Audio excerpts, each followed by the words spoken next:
Hi, I'm Cal and I'm an assistant merchandiser at Next. Ambition is the drive for success and perfection. I think at the moment, obviously, I'm looking to get that perfect Excel formula, but wider than that, it's to be a merchandiser.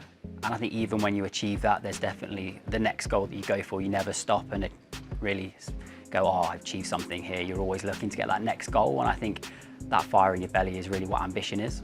One of my biggest job roles is to build ranges that are perfect for the customer that's shopping them.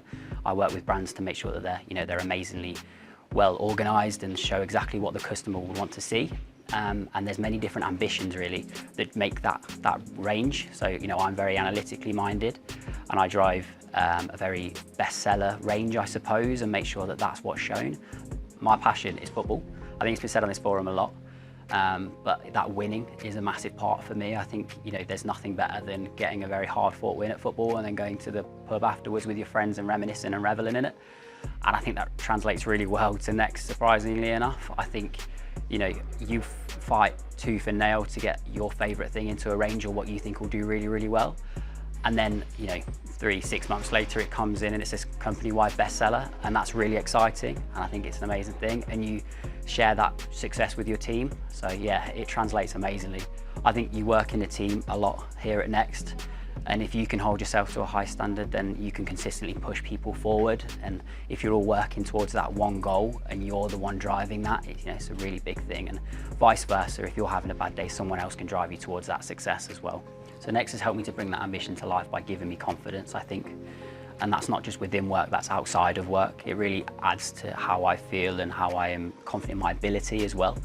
There's so many times where now I feel emboldened in meetings to actually speak my opinion, when I think 7 years ago when I first started this journey, it was a really tough thing, and I found that I've always worked on probably women's wear departments as well, and it's when I first started it was, do I have an opinion that I can add to this meeting? Whereas now I've got to the point where I'm confident in my ability, and that has come from working here and being emboldened by my managers and by people who work with me, just to be like, your opinion matters. You've done the work, you can really speak about it, and I think that's really helped. As I said, outside of work, it just adds. Whatever I go into now, I know that my opinion does matter, and I can talk my mind. Everyone's got ambition here, I think. And it takes many forms. There's not one singular person who epitomises ambition perfectly. I think within my team, everyone has their own ambition of what something should look like or what a range should look like. And I think a big part of that, or what's shown, is that when I build a range, I probably do it very analytically, and I look at last year's bestsellers and build something around that. Whereas a lot of my designer and my buyer will build something to be a lot more creative and a lot more beautiful on paper. And then you'll have someone else who is a lot more sustainably driven, and they're building this eco-friendly range, which is amazing. And then all of those ambitions come together to build the perfect customer-driven range. And I think it's all of those things combined that just make something, I think, a little bit special. There's always going to be days when you're not feeling 100%, and if you're surrounded by a team who constantly strive for that excellence and that have that ambition, it means that if I come in not feeling 100%, that doesn't matter. There's always someone to pick you up, and there's that culture there that really drives you on personally. And I think one of the biggest things at working at Next is a lot of people have your back, and a lot of people want you to do well, and they're invested in your future. And I think that's a big part for me, is that no one can be perfect every single day, but as long as I know that my manager and my team are always looking out for me, and always building me up, it gives you a hell of a lot of confidence. Next is massively ambitious as a business.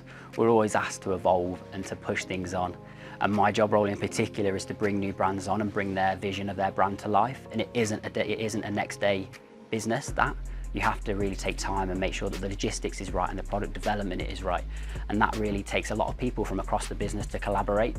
And yeah, we're constantly asked to push that on. So 6 months down the line, we're bringing in something that would be amazing, and that isn't incremental sales at the time of the decision being made. So yeah, we're really ambitious. We're always asked to innovate and evolve. And I think that's a really big part of working here at Next, is that you have to look to adapt.